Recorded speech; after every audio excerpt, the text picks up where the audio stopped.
فاصلوں کو تکلف ہے ہم سے اگر، ہم بھی بے بس نہیں، بے سہارا نہیں، خود انہی کو پکاریں گے ہم دور سے، راستے میں اگر پاؤں تھک جائیں گے، فاصلوں کو تکلف ہے ہم سے اگر، ہم بھی بے بس نہیں، بے سہارا نہیں، خود انہی کو پکاریں گے ہم دور سے، راستے میں اگر پاؤں تھک جائیں گے، ہم وہاں جا کے واپس نہیں آئیں گے، ڈھونڈتے ڈھونڈتے لوگ تھک جائیں گے، ہم وہاں جا کے واپس نہیں آئیں گے، اور گلیوں میں قصداً بھٹک جائیں گے، جیسے ہی سبز گنبد نظر آئے گا، بندگی کا قرینہ بدل جائے گا،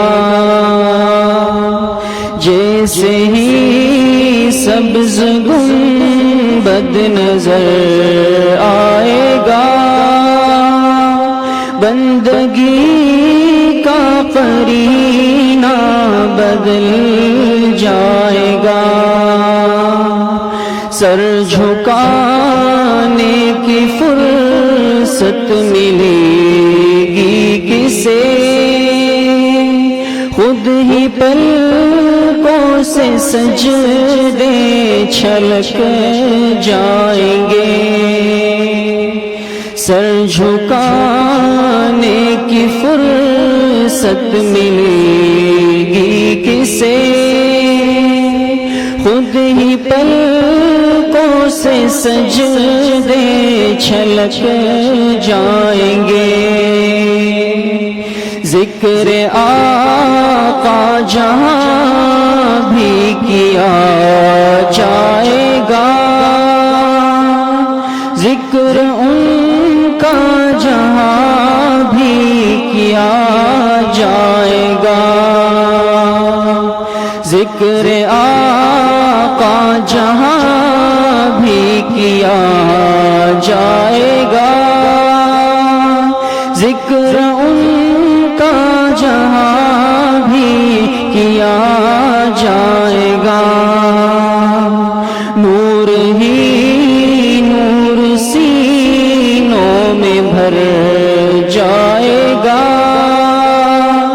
ساری محفل میں جلوے لپک جائیں گے، اے مدینے کے زائر خدا کے لیے، داستان سفر مجھ کو یوں مت سنا، اے مدینے کے زائر خدا کے لیے، داستان سفر مجھ کو یوں مت سنا، بات بڑھ جائے گی دل تڑپ جائے گا، میرے چھلک جائیں گے، بات بڑھ جائے گی، دل تڑپ جائے گا، میرے محتاط آنسو چھلک جائیں گے،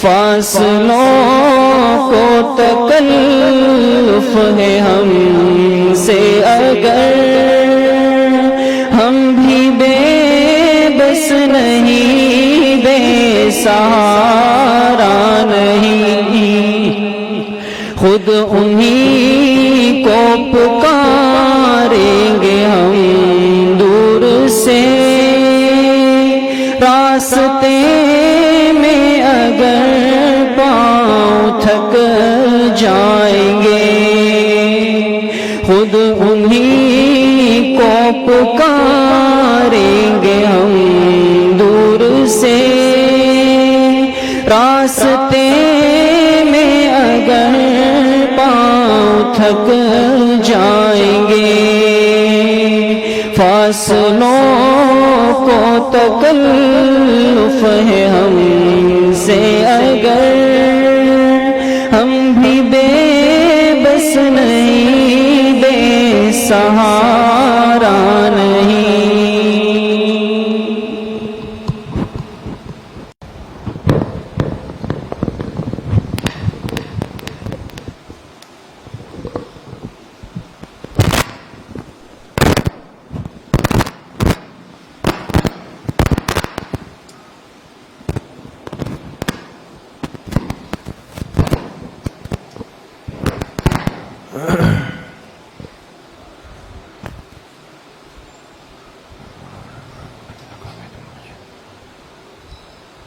بسم اللہ الرحمن الرحیم،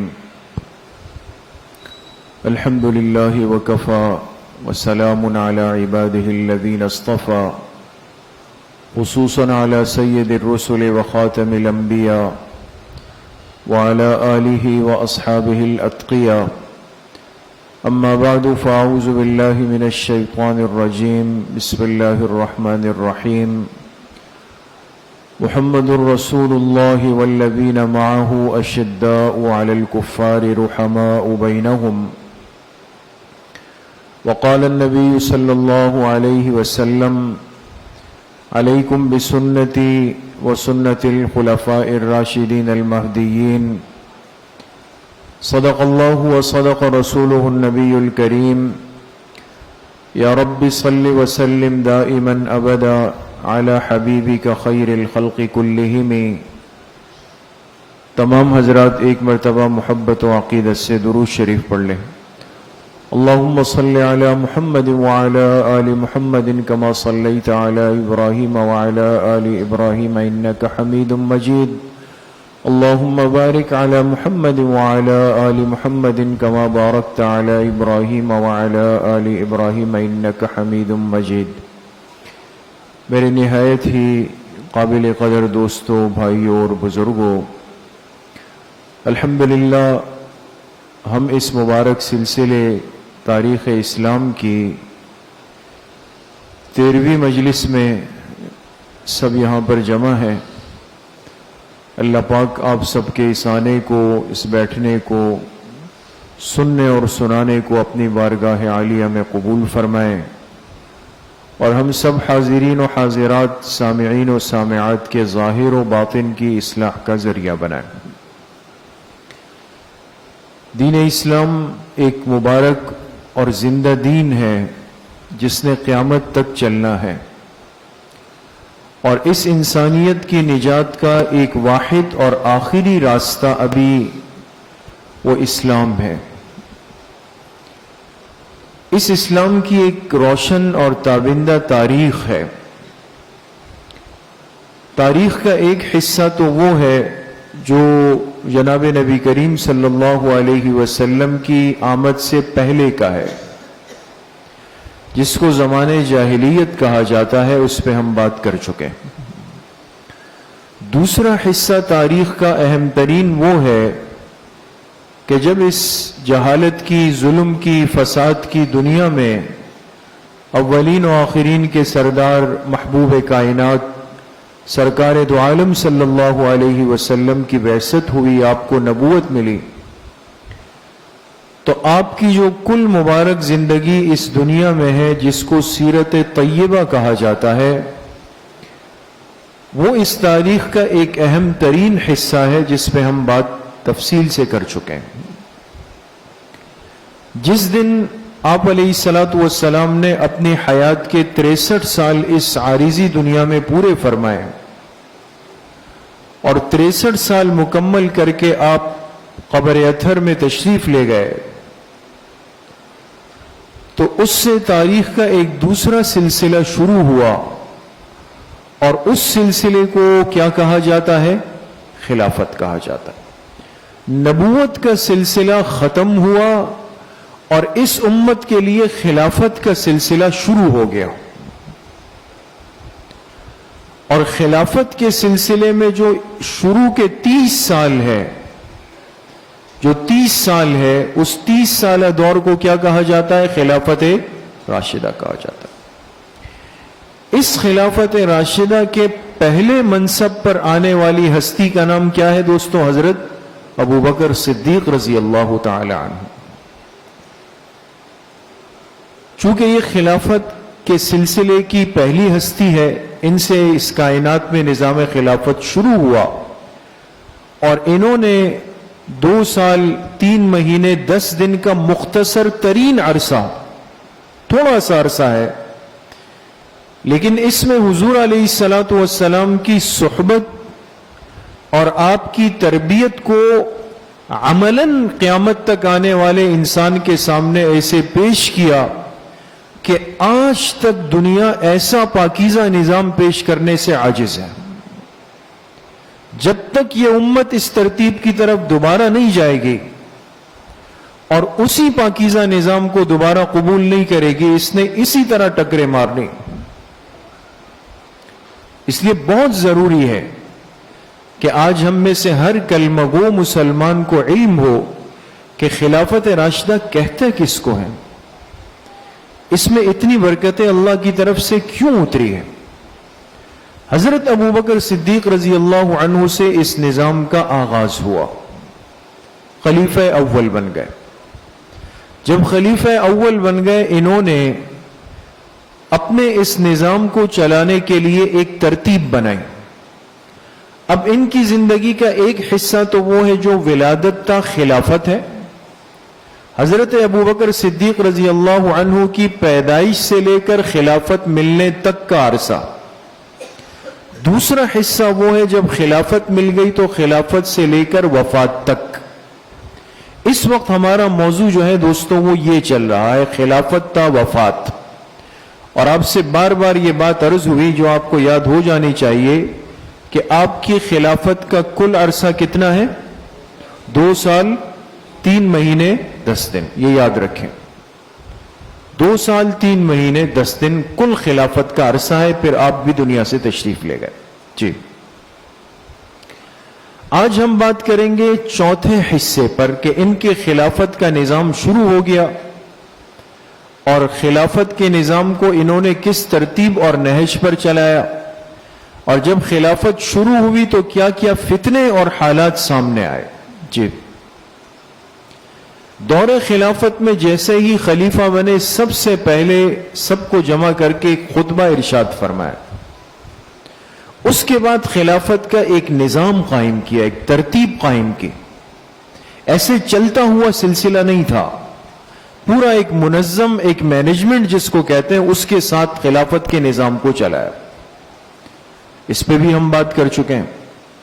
تیسری بات یہ کہ اس مختصر سے نظام خلافت کے عرصے میں انہوں نے جو بڑے کارنامے انجام دیے وہ سمجھنا ضروری ہے۔ جی جی، ایک کارنامہ تو ان کا یہ تھا جس پہ بات آ گئی کہ ایک لشکر تھا جس کے امیر تھے حضرت اسامہ ابن زید رضی اللہ عنہ، اور یہ صحابی، ان کے بارے میں بات آئی، بالکل نوعمر صحابی تھے، 17 18 یا 20 سال ان کی عمر تھی، لیکن چونکہ ان کو امیر بنانے والے کون تھے؟ خود جناب نبی کریم صلی اللہ علیہ وسلم، اور اپنی حیات طیبہ میں امیر بنا کے ان کو روانہ کر دیا تھا، لیکن یہ ابھی مدینہ کے باہر ہی پہنچے تھے کہ حضور کی وفات کی خبر آ گئی، یہ واپس آ گئے۔ لیکن جب حضرت ابوبکر صدیق رضی اللہ عنہ خلیفہ بنے تو سب سے پہلا کام یہ کیا کہ فرمایا جس لشکر کو حضور نے روانہ کیا ہو ابوبکر اس کو نہیں روک سکتا، لہذا وہ ضرور جائے گا۔ اگرچہ صحابہ نے منع بھی کیا کہ بھئی حالات ایسے ہیں آپ تھوڑا توقف فرمائیں، لیکن فرمائے نہیں۔ تو حضرت اسامہ ابن زید رضی اللہ عنہ کا لشکر گیا اور جس مقام پہ جانا تھا وہاں گیا اور مقابلہ کر کے کامیاب و کامران ہو کے واپس آیا۔ یہ بات تو ختم ہو گئی۔ دوسری اہم بات حضرت ابوبکر صدیق رضی اللہ عنہ کے دور خلافت کی جو چل رہی ہے اور جو بہت سمجھنا ضروری ہے کہ فتنہ ارتداد اٹھا۔ جیسے ہی حضور علیہ الصلوۃ والسلام دنیا سے تشریف لے گئے اور ان کو خلیفہ بنایا گیا تو جگہ جگہ سے خبریں آنے لگی کہ لوگ دین اسلام چھوڑ کر، ایمان چھوڑ کر دوبارہ کفر کی طرف جا رہے ہیں، مرتد ہو رہے ہیں۔ اب مرتد کیوں ہوئے؟ پچھلی مجلس میں اس پہ بات آئی۔ کسی نے کہا کہ بھئی اللہ کے پیغمبر نہیں رہے تو ختم ہو گئی بات، اب ہم دوبارہ اس دین کی طرف جائیں گے۔ کسی نے یہ کہا کہ بھئی حضور علیہ السلام کو حق تھا کہ وہ ہم سے زکوٰۃ لیتے، صدقات لیتے، صدقہ فطر لیتے، اب کسی کو حق نہیں ہے۔ مختلف شکلیں بنی اور جگہ جگہ سے یہ اطلاعات آنے لگی کہ مرتدین سر اٹھا رہے ہیں، ان کا فتنہ سر اٹھا رہا ہے۔ اور یہ یاد رکھیں یہ ایک مشکل ترین موقع تھا کہ حضور موجود نہیں، خلافت کا بالکل نیا نظام قائم ہوا اور امت کے اندر سے لوگ اٹھ کر ارتداد کا ارتکاب کر رہے ہیں۔ ایسے موقع پہ بہت بڑی سمجھداری کی، ذہانت کی، حکمت عملی کی ضرورت تھی۔ حضرت ابوبکر صدیق رضی اللہ عنہ نے اس سارے معاملے کو بہت ترتیب کے ساتھ نہ صرف کنٹرول کیا، مرتدین کے فتنے کو دبایا، بلکہ امت کی بھی حفاظت فرمائی۔ جی، تو ہم بات کریں گے فتنہ ارتداد کی سرکوبی کس طرح کی۔ جی اچھا، اب آپ دیکھیں گے یہ بات ذہن میں رکھیں کہ بہت سارے لوگ ایسے موقع پہ دعوے دار بن کے اٹھ گئے۔ یہ دیکھیں انسان کی فطرت ہے کہ جب بڑا نہیں رہتا، وہ سروں پر کوئی سرپرستی نہ رہے، تو ہر چھوٹا یہ کوشش کرتا ہے کہ مجھے کچھ مل جائے، میں کچھ بن جاؤں، میرے ساتھ کوئی لقب لگ جائے، چاہے اہلیت ہے یا نہیں ہے۔ تو اب مدینہ منورہ کے اطراف میں بہت سارے لوگوں نے نبوت کا دعویٰ کیا، لیکن 3 دعوے دار ایسے تھے کہ جن کا فتنہ سب سے بڑھ کر تھا اور خطرناک تھا۔ آپ آج کی مجلس میں اس کو سمجھیں گے۔ مشرق، شمال، جنوب میں ارتداد کا فتنہ۔ دیکھیں اللہ پاک کی بنائی ہوئی دنیا میں کتنی سمتیں ہیں؟ 4 سمتیں ہیں نا، مشرق، مغرب، شمال اور جنوب۔ لیکن مدینہ منورہ کی مغربی جانب آبادی بالکل نہ ہونے کے برابر تھی، آبادی نہیں، تو 3 سمت رہ گئی، مشرق، شمال اور جنوب۔ اور ہر سمت کے اندر ایک بڑے فتنے نے، ایک مدعی نبوت نے دعویٰ کیا۔ مدینہ کے شمال میں ایک شخص تھا طلیحہ، اس نے نبوت کا دعویٰ کیا، ابھی آپ کے سامنے آ جائے گا۔ مشرق میں سب سے بڑا فتنہ مسیلمہ کذاب کا اٹھا، اس نے نبوت کا دعویٰ کیا۔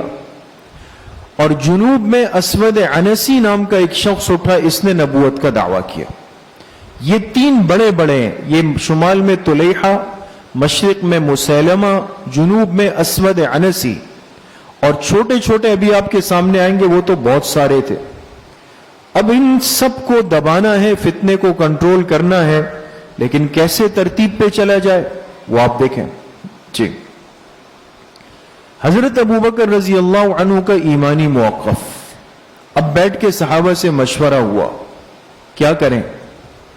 صحابہ نے نرمی کا کہا کہ خلافت بالکل تازہ تازہ قائم ہوئی ہے، حضور علیہ السلام امت سے جدا ہوئے ہیں، بالکل تازہ تازہ صدمہ اور غم ہے، لہذا آپ تھوڑا ہلکا ہاتھ رکھیں، تھوڑا موقع دیں، سختی نہ کریں۔ لیکن ایمان کس درجے کا تھا؟ حضرت ابوبکر صدیق رضی اللہ عنہ نے فرمایا اَيُنْقَصُ الدِّينُ وَأَنَا حَيٌّ، کیا دین میں تنقیص، دین کمزور ہو اور میں زندہ رہوں؟ جو منصب مجھے نبوت کے بعد دیا گیا، کیا اس پر بیٹھنے کے بعد میں اپنی آنکھوں سے دیکھوں کہ دین کے ساتھ یہ سلوک ہو رہا ہے اور میں زندہ رہوں؟ یہ نہیں ہو سکتا۔ حضرت عمر رضی اللہ عنہ جیسے جری بہادر شخص، انہوں نے کہا کہ امیر المومنین آپ ذرا معاملے کو سمجھیں، نرمی فرمائیں۔ تو ان سے کیا فرمایا؟ اجبار فی الجاہلیہ وخوار فی الاسلام، فرمایا عمر تم تو جاہلیت کے زمانے میں بہت سخت آدمی تھے، بڑے مضبوط تھے، اسلام کے زمانے میں اتنے کمزور ہو گئے۔ اندر کا وہ ایمان جوش مار رہا تھا۔ یہ دیکھیں، یہ اس سے ایک نقطے کی بات سمجھیں، جب انسان پر کوئی ذمہ داری آتی ہے نا، کوئی منصب ملتا ہے، تو ایسی صورت میں پھر انسان اپنے مزاج کو مجبوراً تبدیل کرتا ہے۔ آج لوگ کہتے ہیں بھائی فلاں آدمی جو ہے نا، اب تو وہ کسی سے بات ہی نہیں کرتا ہے، پہلے ایسا نہیں تھا، اب تو بڑے سخت ہو گئے جی، ٹور بدل گئے ان کے، اب تو جی ان کے ساتھ یہ مشکل ہے، وہ مشکل ہے، فلاں مشکل ہے۔ حضرت ابوبکر اس امت کی وہ ہستی ہے جن کو ارحم امتی بامتی ابوبکر، میری امت کے سب سے رحم دل انسان حضور نے فرمایا۔ لیکن جہاں دیکھا کہ دین کے بارے میں معاملہ ہے تو سخت ہو کے کھڑے ہو گئے۔ آپ کے پاس ذمہ داری کا منصب آئے تب آپ کو پتہ چلے گا کہ نیچے والوں کو کس طرح چلانا پڑتا ہے۔ ہر جگہ پہ یہ کہنا کہ جی نرمی، جی نرمی، جی ہلکا ہاتھ، وہی تباہی مچ جاتی۔ یہ پہلا موقع تھا، حضرت ابوبکر رضی اللہ عنہ نرمی نہیں دکھائی، سخت ایمانی موقف، فرمایا نہیں، اگر ان میں سے کوئی ایک رسی بھی زکوٰۃ میں دیتا تھا اور اب ابوبکر کو نہیں دے گا تو اس پہ بھی تلوار اٹھے گی۔ پہلے ہی دن کھڑے ہو گئے۔ جی اب دو کام کیے، بہت غور سے دیکھیں۔ ایک تو فتنہ ارتداد کو دبانے کے لیے مرتدین کے نام ایک پیغام روانہ کیا، دوسرا کام یہ کیا کہ مرتدین سے مقابلے کے لیے باقاعدہ ایک ترتیب بنائی، جماعتیں تشکیل دی اور مجاہدین کے 11 دستے قائم فرمائے۔ مرتدین کے نام پیغام کیا بنایا؟ جی ان کے نام ایک خط بھیجا۔ یہ ہمارے اس مبارک دین اسلام کی ایک خوبصورتی ہے دوستو، یاد رکھیں۔ آج ہم پر بہت بڑا الزام وہ ملحدانہ ذہن لگاتا ہے جنہوں نے آدھی دنیا کو ملیامیٹ کیا ہے، جنہوں نے ایک شخص کو پکڑنے کے لیے ہزاروں لوگوں کو خون کیا ہے۔ یہ ساری چیزیں دنیا نے دیکھی ہے، لیکن قصوروار اسلام ہے، الزام اسلام پر ہے کہ بھئی آپ کے اندر سختی ہے، برداشت نہیں ہے، کسی کی بات سننے کا حوصلہ نہیں ہے۔ اس لیے میرے عزیزوں، دوستوں، بزرگوں، ان چیزوں کو سمجھیں، خدا را سمجھیں۔ ہمارے اندر سے یہ ہمت ہی ختم ہو گئی کہ ہم اپنی دینی مجلسوں میں بیٹھ کر اپنے دین کی صحیح شکل کو سمجھیں۔ بدکتے ہیں لوگ، آج کچھ بھی نہیں کر سکتے، پریشان ہیں۔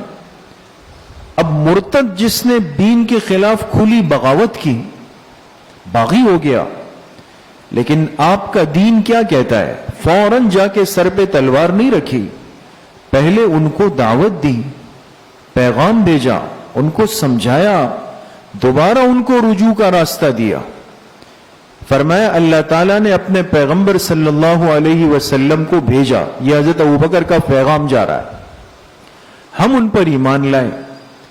اب آپ لوگ دوبارہ دین سے پھر گئے، مرتدین سے کہا آپ لوگ دوبارہ دین سے پھر گئے تو ہم دوبارہ دعوت دیتے ہیں کہ آ جاؤ واپس دین کے اندر، ورنہ تم سے جہاد کیا جائے گا۔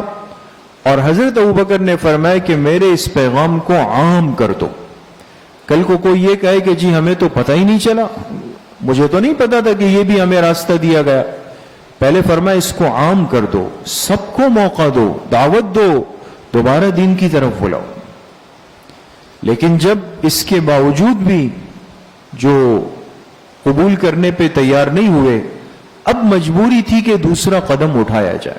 جی، اب حضرت ابوبکر صدیق رضی اللہ عنہ نے مجاہدین کے 11 دستے بنائے۔ ایسا نہیں کیا کہ ایک جماعت ہر جگہ جا رہی ہے، فتنے مختلف جگہوں پر ہیں۔ تو دیکھیں اس نظام خلافت سے ایک بات سمجھیں، اگر فتنے 10 جگہوں پر بیٹھے ہوئے ہیں تو آپ نے 10 مقامات کو سامنے رکھ کر اپنی ترتیب بنانی ہوگی، ساری طاقت ایک جگہ جمع نہیں کرنی۔ 11 دستے بنائے اور ان ہر دستے پر ایک جلیل القدر صحابی کو امیر بنایا اور ترتیب سے بھیجا پھر۔ جی، 11 دستوں کا نظم کیا کیا؟ سب سے پہلے تو ان کی ایک منظم ترتیب بنائی، ایک امیر اس کے ساتھ جماعت۔ نمبر 2، ان دستوں کا آپس میں بھی رابطہ، یہ نہیں کہ ایک ایک جگہ پر ہے تو اس کو نہیں پتا کہ دوسرا کیا کر رہا ہے، بالکل ایک ایسا سرکل اور رابطہ بنایا کہ 11 دستے آپس میں بالکل رابطے میں تھے ہر وقت۔ تیسرا کام یہ کیا کہ خود ان تمام دستوں کے احوال سے مکمل واقفیت رکھی، یعنی کہ آپ جا کے لڑیں، میں تو یہاں آرام کر رہا ہوں گھر میں۔ جی، اب یہ جو 11 دستے، ان کے امیر کون ہیں یہ دیکھیں آپ۔ سب سے بڑے جو ذمہ دار تھے وہ حضرت خالد ابن ولید، پھر عمرو ابن العاص، اکرمہ ابن ابی جہل، خالد ابن سعید، حذیفہ ابن محصن، علا ابن الحضرمی، سوید ابن مقرن، عرفجہ ابن ہرثمہ، طریفہ ابن حاجر، شرحبیل ابن حسنہ اور مہاجر ابن ابی امیہ۔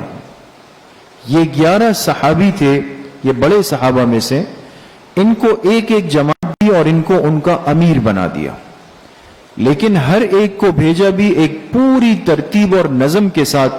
وہ اب آپ پورے نقشے میں دیکھیں گے، لیکن دماغ کو حاضر رکھنا ہے دوستوں۔ جی، اب یہ دیکھیں، یہ ہے مدینہ منورہ کا ایک نقشہ، اور یہ مدینہ منورہ ہے، یہ اس کے اطراف کی آبادی ہے۔ اس پورے اطراف میں مختلف نبوت کے دعوے دار کھڑے ہو گئے اور انہوں نے کہا کہ جی میں بھی نبی ہوں، نعوذ باللہ۔ مرتدین کے فتنے اٹھنے لگ گئے۔ یہ آپ غور کریں گے، یہ 11 جیشن سیرہا ابو بکر لمحاربت المرتدین بقیادہ، یہ جن 11 صحابہ کے نام ابھی آپ کے سامنے آئے نا، یہ وہ 11 صحابی ہیں۔ یہ ترتیب کے ساتھ گئے ہیں، ابھی آپ دیکھ لیں گے۔ جی، اچھا، اب دیکھیں، یہ وہ آپ کے سامنے 3 نام آئے تھے نا، بڑے نام، طلیحہ، مسیلمہ اور اسود۔ یہ طلیحہ ہے، یہ رہا، یہ مسیلمہ کذاب ہے جو یمامہ میں تھا، یہ اسود عنسی ہے جو کندہ کے مقام کے قریب۔ یہ بڑے بڑے 3 فتنے اٹھے، اس نے بھی نبوت کا دعویٰ کیا، اس نے بھی نبوت کا دعویٰ کیا، اس نے بھی کیا، یہ تو 3 بڑے ہو گئے۔ لیکن اس بیچ میں ابھی آپ دیکھیں گے کہ چھوٹے چھوٹے اور بھی اٹھے اور انہوں نے بھی کہ ہمارا بھی کچھ نام ہو جائے، انہوں نے اس طرح کیا۔ تو اب کیا ترتیب ہوئی وہ آپ دیکھیں۔ اچھا، یہ سب سے پہلے آپ کو ابھی بات ہوئی، حضرت اسامہ ابن زید رضی اللہ عنہ کا ایک لشکر گیا تھا، یاد ہے؟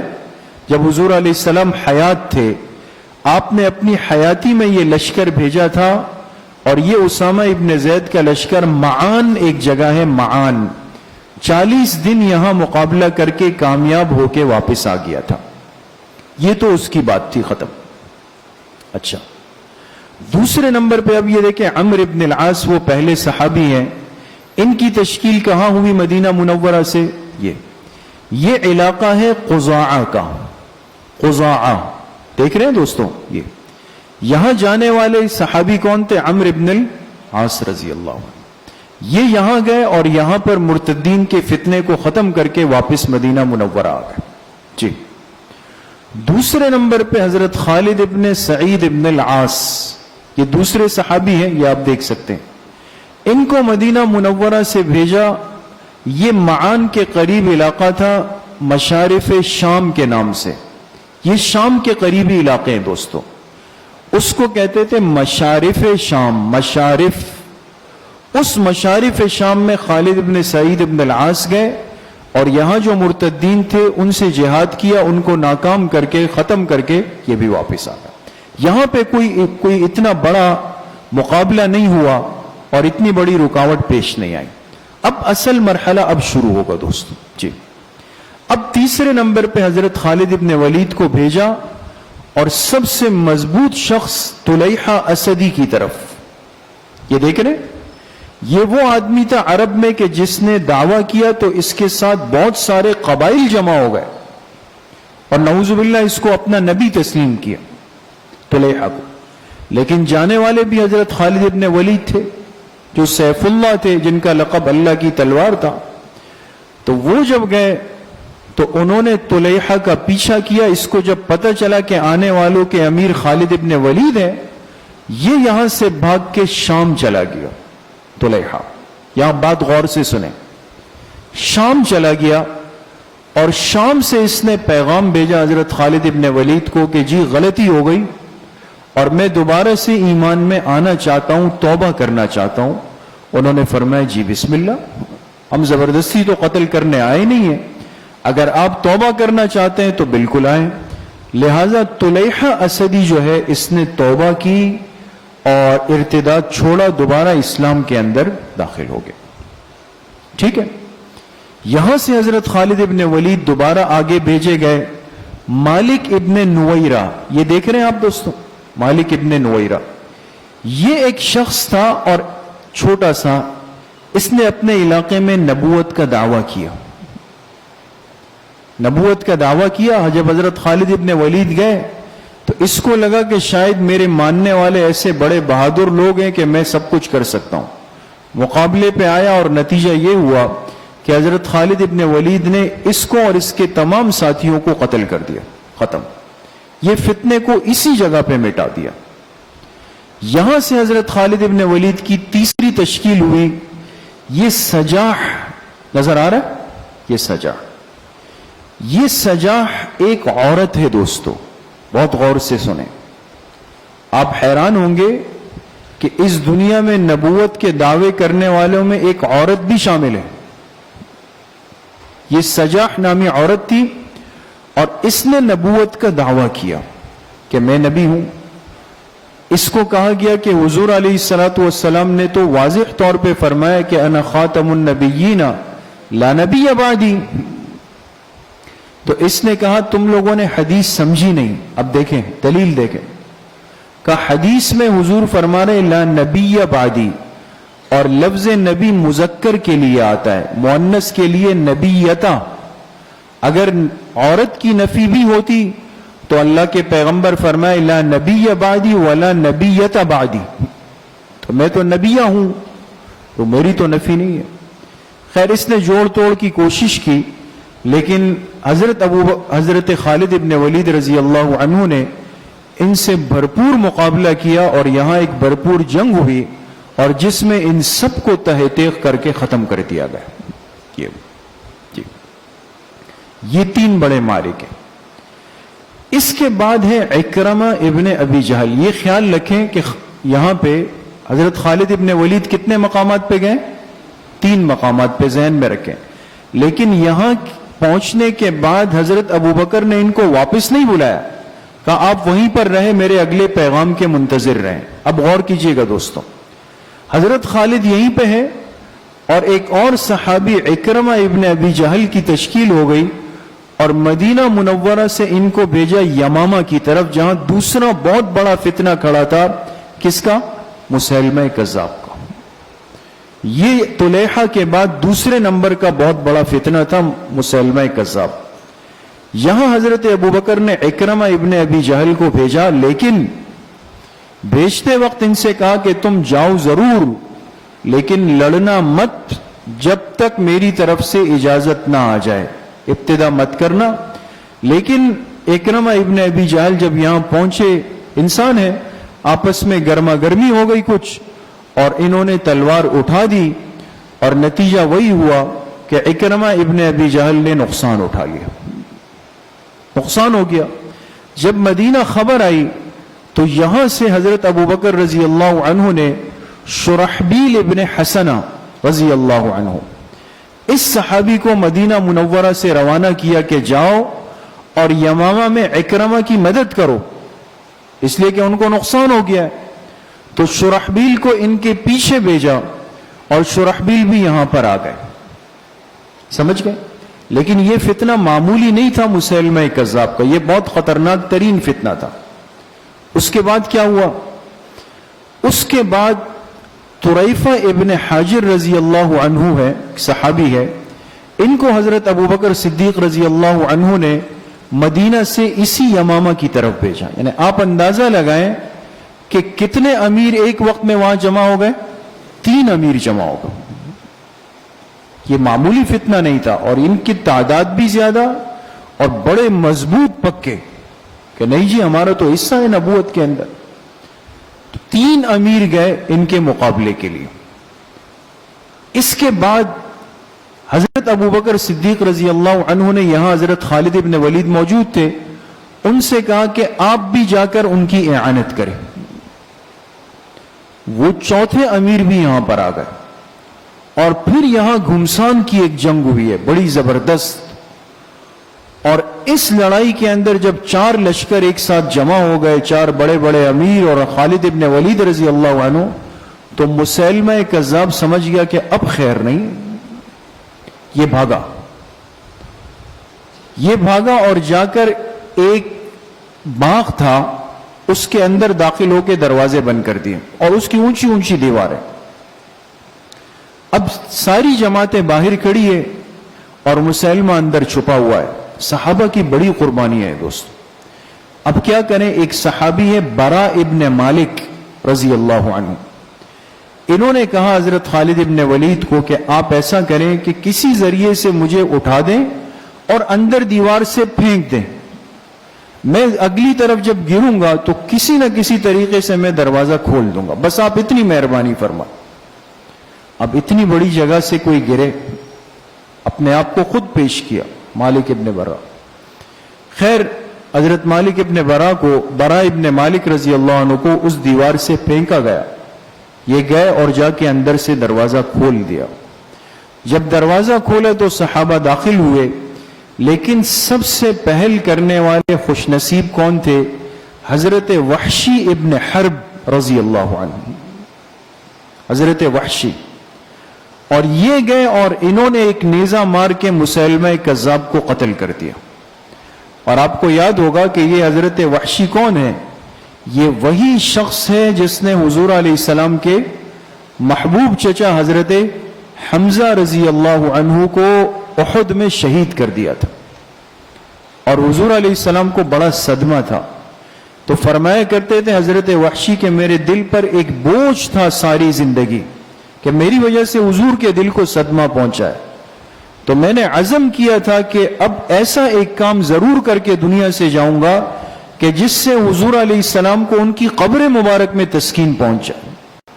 تو میں نے ان کے سب سے بڑے دشمن مسیلمہ کذاب کو بھی قتل کر دیا، اور مجھے امید ہے کہ اس سے حضور علیہ السلام کا دل مجھ سے خوش ہو گیا ہو۔ تو یہ مسیلمہ کذاب کا فتنہ یہاں سے ختم ہوا۔ جی، اس کے بعد جو صحابی روانہ ہوئے، جی اچھا، یہ آپ دیکھ سکتے ہیں، یہ طریفہ ابن اکرمہ ابن ابی جہل جو یہاں یمامہ میں تھے، ان کو عمان کی طرف بھیجا۔ یہاں پہ ایک فتنہ تھا، اس کی سرکوبی کی، اور عمان سے مہرہ ایک علاقہ تھا، یہاں پر بھیج دیا، اس فتنے کی یہاں پر انہوں نے سرکوبی کی۔ جی، یہ فارغ ہو گئے۔ آگے یہ طریفہ ابن حاجر، یہ بھی یمامہ میں موجود تھے، یہ یمامہ سے آ کر آ گئے کندہ میں۔ اب یہاں بہت غور کیجئے گا، یہاں تیسرا اور آخری سب سے بڑا فتنہ بیٹھا ہوا ہے اسود عنسی کا. دو تو ختم ہو گئے نا, یہ اسلام لے آیا, اس کو مار دیا حضرت وحشی نے, اسود عنسی رہ گیا, اور اس کے لیے طریفہ ابن حاجر یہاں پہنچ گئے اپنی جماعت لے کر اسود عنسی کے خلاف. اچھا, اسود عنسی نے کیا کیا تھا؟ یہاں ایک بڑا عجیب و غریب واقعہ پیش آیا ہے دوستو. یہاں ایک صحابی اس لشکر کے پہنچنے سے پہلے گئے, اور اس صحابی کا نام ہے حضرت ابو مسلم خولانی رضی اللہ عنہ. وہ گئے. ابو مسلم خولانی جب اسود عنسی کے علاقے میں گئے اور اس کو پتہ چلا کہ آخری پیغمبر کے ایک صحابی آئے ہیں, اس نے ان کو بلایا اور ان سے پوچھا کہ تم مجھے کیا مانتے ہو؟ اس نے کہا, ابو مسلم خولانی نے کہا, جھوٹا کذاب مانتا ہوں. کہا اچھا, اور کہا کہ مدینہ منورہ میں جو شخص ہے ان کو کیا مانتے ہو؟ کہا ان کو اللہ کا سچا پیغمبر مانتا ہوں. ایمانی جذبہ ہے. کہا اچھا, کہا سوچ لو. ابو مسلم خولانی نے فرمایا میں نے سوچ لیا. اس نے کہا آگ جلائیں. اسود عنسی نے آگ جلائی. یہ بڑا عجیب اور ایمان افروز واقعہ ہے دوستو. حضور دنیا سے تشریف لے جا چکے تھے اس وقت. ابو مسلم خولانی کے لیے آگ جلائی. اسود عنسی نے کہا کہ ان کو زندہ اس آگ میں ڈال دیا جائے. ان کے ساتھیوں نے پکڑ کے ان کو زندہ آگ کے اندر ڈال دیا. کافی دیر تک آگ جلتی رہی. ابو مسلم خولانی رضی اللہ عنہ اس کے اندر رہے. جب بعد میں دیکھا گیا تو ایک بال بھی ان کا نہیں جلا تھا. بالکل صحیح سالم, لباس بھی محفوظ, جسم بھی محفوظ. اب جب لوگوں نے دیکھا تو اسود عنسی کو اندازہ ہو گیا کہ جی کام تو ہو گیا خراب, لوگ تو مجھے جھوٹا سمجھیں گے. تو فوراً حکم دیا کہ ابو مسلم خولانی کو نکال دو, فوراً علاقے سے کندہ سے باہر نکالو تاکہ لوگوں کی توجہ نہ جائے. ان کو نکال دیا. ابو مسلم خولانی یہ اصل یمن کے رہنے والے تھے, یمن کے. یہ مسافر بن کر چلتے ہوئے آئے مدینہ منورہ مسجد نبوی شریف میں. حضرت ابوبکر صدیق رضی اللہ عنہ کی خلافت کا زمانہ تھا, لیکن کوئی ان سے واقف نہیں تھا. لیکن یہ جو واقعہ پیش آیا نا آگ کا, اس کی کچھ اطلاعات مدینہ منورہ آئی تھی. جب یہ مسجد نبوی آئے تو ایک ستون کے پیچھے جا کے وضو کر کے نماز پڑھ رہے ہیں. حضرت عمر مسجد میں داخل ہوئے, دیکھا ایک اجنبی آدمی نماز پڑھ رہا ہے. محسوس ہوتا ہے جب کوئی نیا آدمی آئے. وہ انتظار میں بیٹھ گئے. فارغ ہوئے تو کہا کہ ایک مسافر کہاں سے آنا ہوا؟ کہا یمن سے. کہا اچھا یمن سے آئے. کہا ہمارے ایک مسلمان بھائی کا ایک واقعہ پیش آیا. اب حضرت عمر ان سے کہہ رہے ہیں کہ ان کو اسود عنسی نے آگ میں پھینکا تھا اور اللہ پاک نے ان کی حفاظت فرمائی. وہ بھی یمن کے تھے, آپ ان کو جانتے؟ تو انہوں نے فرمایا کہ وہ تو میں ہوں. ابو مسلم خولانی نے فرمایا وہ تو میں ہوں, میرے ساتھ ہوا. حضرت عمر رضی اللہ عنہ اٹھے, ان کی پیشانی کو بوسہ دیا اور ان کو سینے سے لگایا. پھر ان کو ہاتھ سے پکڑا, امیر المومنین حضرت ابوبکر صدیق رضی اللہ عنہ کی خدمت میں لے گئے. فرمایا امیر المومنین یہ وہ شخص ہے کہ جن کو اسود عنسی نے آگ میں پھینکا اور آگ نے ان کو نہیں جلایا.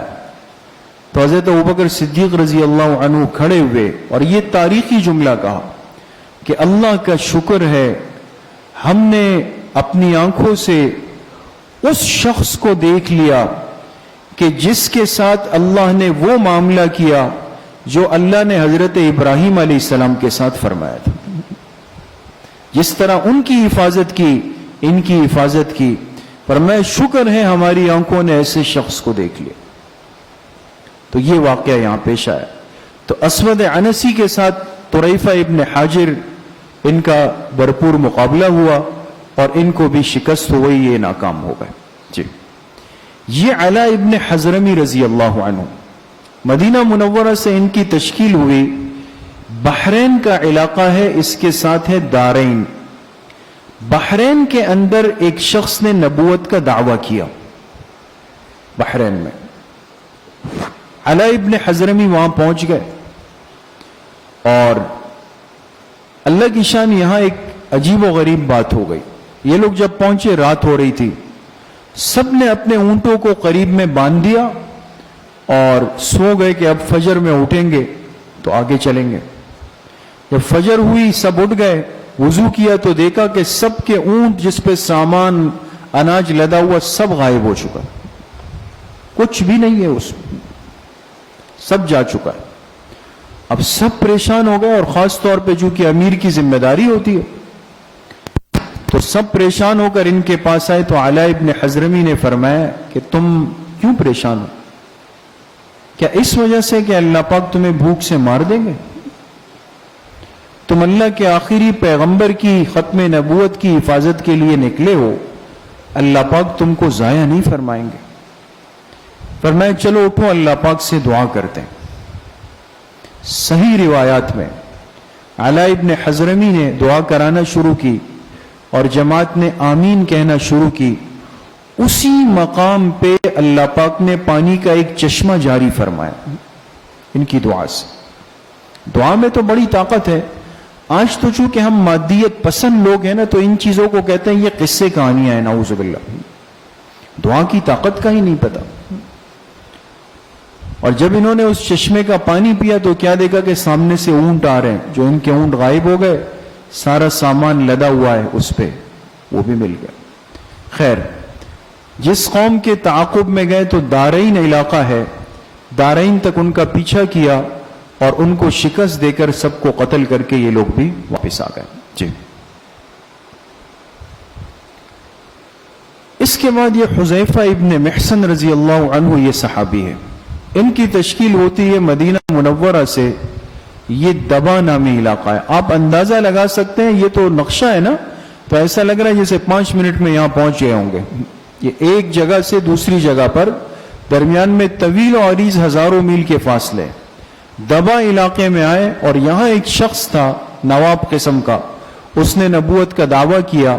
اس کو بھی بہت آسانی کے ساتھ ختم کر کے یہ لشکر بھی واپس آ گیا. جی. اس کے بعد پھر یہ حضرات دبا سے آ کے پھر مہرہ آ گئے. مہرہ, یہاں ایک بات سمجھ لیں کہ یہ جو مہرہ علاقہ تھا, جتنے مدعیان نبوت جھوٹے تھے نا, جو ادھر ادھر سے بھاگ رہے تھے, جب پتہ چلا نا کہ ہمارا تعاقب ہو رہا ہے, ایسے موقعوں پہ جو غلط آدمی ہوتا ہے نا, وہ کوئی اپنے لیے بل ڈھونڈتا ہے کہ ایک جگہ مل جائے. سب مہرہ نامی علاقے میں جمع ہونے لگ گئے. اب وہ ان کے تعاقب میں یہاں آ گئے. حذیفہ ابن محسن, یہ دوسرے صحابی عرفجہ ابن ہرسمہ, ان کو مدینہ منورہ سے بھیجا حضرت ابوبکر نے, یہ بھی مہرہ آ گئے. اس کے بعد مہاجر ابن ابی امیہ صحابی ہے, ان کو حضرت ابوبکر نے بھیجا, یہ بھی مہرہ آ گئے. آپ اگر غور کریں تو یہ جتنے جھوٹے مدعیان نبوت آخر میں بچے نا, یہ کہاں پہ جمع ہو گئے؟ مہرہ کے اندر جمع ہو گئے. یہیں جا کے ان کا مقابلہ ہوا اور ان کو ختم کیا گیا. جی.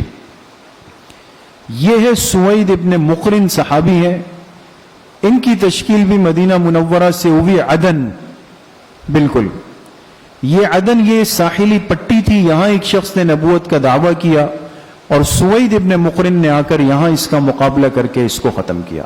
آپ دیکھ سکتے ہیں کہ کتنی ترتیب کے ساتھ صحابہ نے حضرت ابوبکر صدیق رضی اللہ عنہ کی اطاعت کی اور اس فتنہ ارتداد کی سرکوبی فرمائی.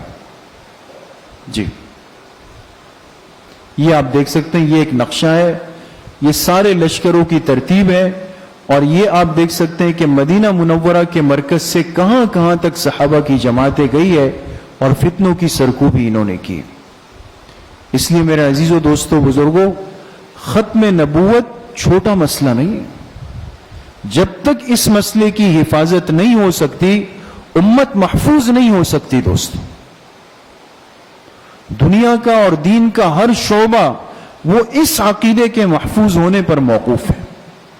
اس لیے سب سے پہلے نبوت کے بعد خلافت میں جس مسئلے کے لیے تلوار اٹھی, جہاد ہوا, وہ عقیدہ ختم نبوت ہے. دوستوں, جی. اب خلاصہ کلام, آپ نے ساری باتیں سنی, کیا سمجھ میں آیا؟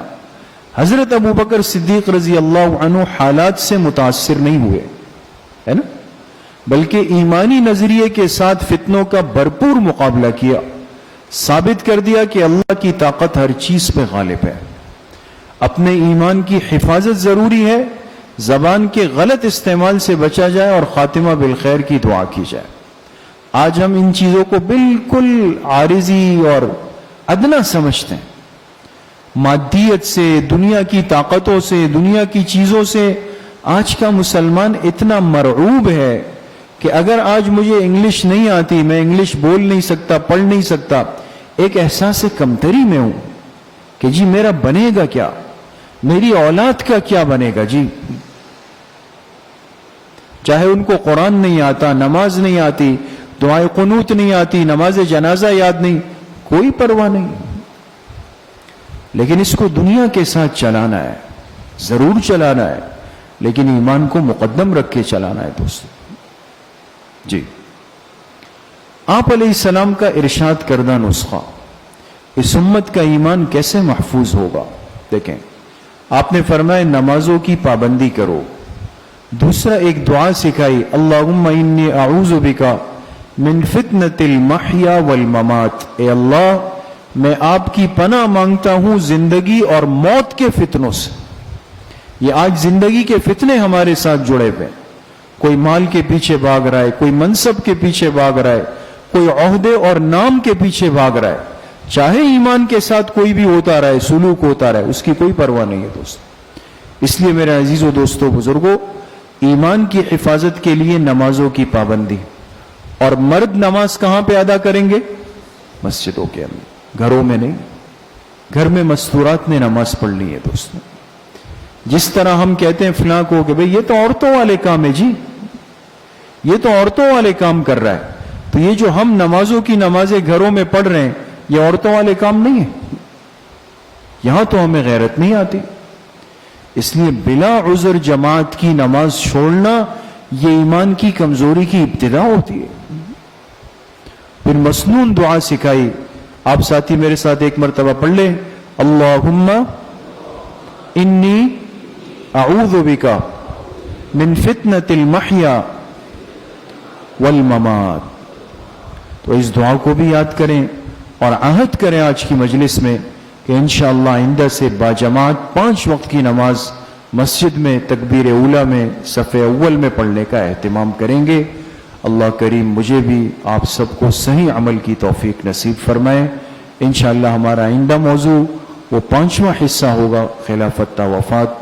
وآخر دعوانا ان الحمدللہ رب العالمین، الحمدللہ رب العالمین، والصلاة والسلام علی سید الانبیاء والمرسلین۔